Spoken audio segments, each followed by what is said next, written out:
দিনের পর দিনেই পড়া লাগবে, কারণ আমরা হচ্ছে ফার্স্ট ফুল সিলেবাস, এত বছর পর হচ্ছে গিয়ে ফুল সিলেবাস আসলো, তার উপর কোয়েশ্চেন অনেক কঠিন ছিল, তো সেই তুলনায় একটু বেশি মনোযোগ দিয়ে পড়াশোনা করতে হবে। ওর ভিতরে অনেক ভালো, মানে যেটা বলে বোঝাতে পারবো না, অনেক ভালো লাগছে।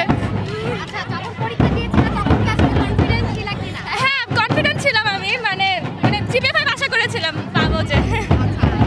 নিজের সঙ্গে সঙ্গে এটা কার অবদান বলে মনে করেন? আমার মা বাবার অবদান অনেক বেশি, আমার মায়ের অবদান বেশি অনেক, মানে মা দিবস যেহেতু আজকে, আমি মাকে আমার রেজাল্টটা গিফট করেছি আজকে।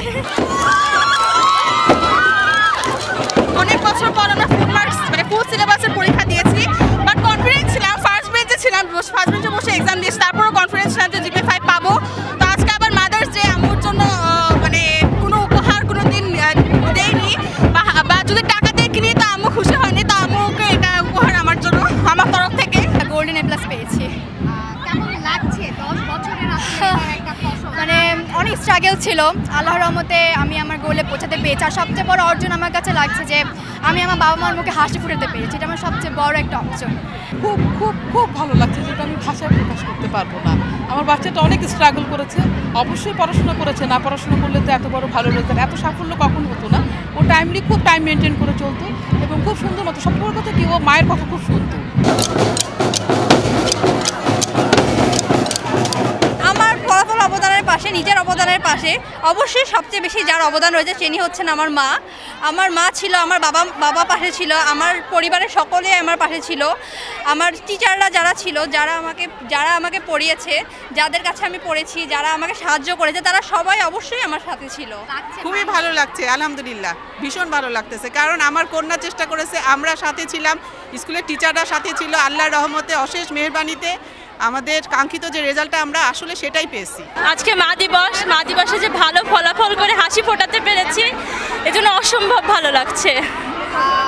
রেজাল্টটা কেমন যেরকম চেয়েছিলাম ঠিক তেমনই পেয়েছি, যেমন চেয়েছিলাম গোল্ডেন এ প্লাস তেমন পেয়েছি। জীবন বের হয়ে যায়, টাকা পয়সা, শ্রম, মেধা, জীবনের আনন্দ সব দিয়ে বাচ্চাদেরকে পড়াইতে হয়, সুতরাং ওরাও আনন্দিত, আমরাও আনন্দিত।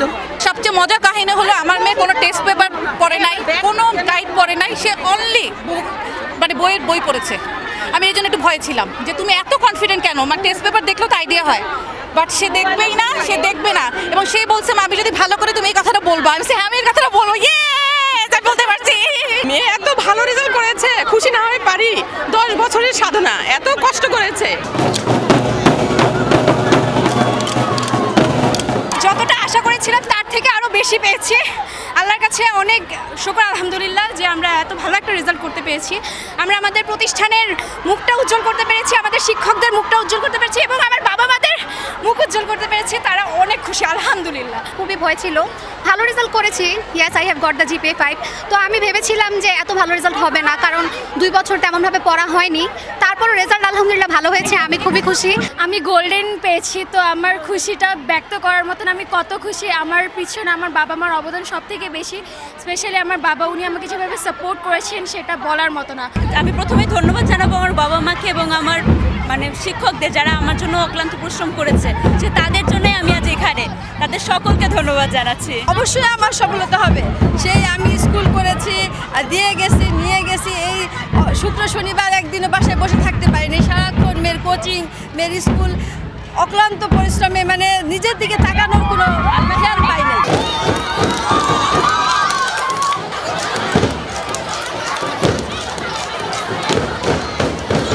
2 বছর অনেক কষ্ট করতে হয়েছে, আর 10 বছরের কষ্ট মিলিয়ে জিপিএ 5 পেয়েছি। এখন অনেক ভালো লাগছে, মানে 10 বছর যে পরিশ্রম করলাম এখন মনে পুরোটাই মানে কিছুই মনে হচ্ছে না, রেজাল্টটা পাওয়ার পরে এত ভালো লাগছে। বাবা মা, তারপর টিচাররা, বাসার টিচার, কোচিং করছি, স্কুলের টিচাররা, তারা তো খুব ভালো সাপোর্ট করছে। প্রথমে মোবাইলে দেখছি, দেখার পরে দেখি যে আর বাসা ভালো লাগতেছে না, স্কুলে যাই, সবাই বলতেছে আসো আসো, সবাই স্কুলে আসো বান্ধবীরা, তারপরে ছেলেকে নিয়েই প্রথমেই আসলাম। আমি যতদূর পরিশ্রম করছি তার পিছনের মূল কারণ ছিল আমার মা বাবা, তারা ইনডিরেক্টলি ডিরেক্টলি যেভাবে বলি আমার পিছনে যত পরিশ্রম করছে, এই সামান্য গোল্ডেন এ প্লাস আমি তাদেরকে মানে দিব যে মানে এটা আসলে তাদের সেই পরিশ্রমের যাবে না।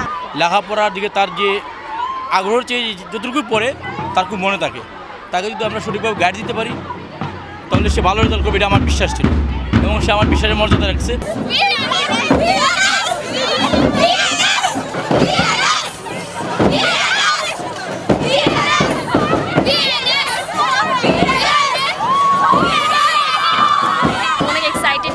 প্লাস নার্ভাসও ছিলাম। গতকালকে রাতের অবস্থা তো বলার সবারই সেম। আমার আম্মু অনেক টেনশন করছিল, আব্বু অনেক টেনশন করছিল। এক্সামের আগে একটু বেশি অসুস্থ ছিলাম, তো চেষ্টা করেছি নিজের বেস্টটা দেওয়ার। 2 বছর কষ্ট করছি, আব্বু আম্মু সারাদিন স্কুলের পিছনে দৌড়াইছে, কোচিংয়ে দৌড়াইছে। আলহামদুলিল্লাহ যতটুকু পেয়েছি অনেক বেশি। একটা সংসারের মধ্যে তো বাবা আছে কর্ণধার হিসাবে, কিন্তু মায়ের অবদান সবচেয়ে বেশি থাকে মেয়ের প্রতি, ছেলেদের প্রতি, কারণ সারাক্ষণ সময় দেয় মাই বেশি। তো এই সব কিছু মিলিয়ে আল্লাহ রহমতে আমি যতটুকু চেষ্টা করেছি সাপোর্ট দেওয়ার জন্য দিয়েছি, এবং সেই হিসাবে আমার মেয়ের কাছ থেকে আমি ফলাফলও পেয়েছি। আজকে মাদার্স ডে, তো সব আমার মেয়ে বল যে আম্মু তোমাকে কি আমি ভালো একটা উপহার দিতে পারবো। তবে আমার কনফিডেন্স ছিল আমার মেয়ে, কারণ অনেক কষ্ট করে, পরিশ্রমীরা কিন্তু সহজে বিফল হয় না। ব্রিলিয়েন্ট হওয়া এক জিনিস, পরিশ্রমী আরেক জিনিস। আমার মেয়ে পরিশ্রম করে ইনশাল্লাহ, সেটাই আমি চিন্তা করি যে পরিশ্রম যেহেতু করছে ও একটা ভালো কিছুই দিবে আমাকে।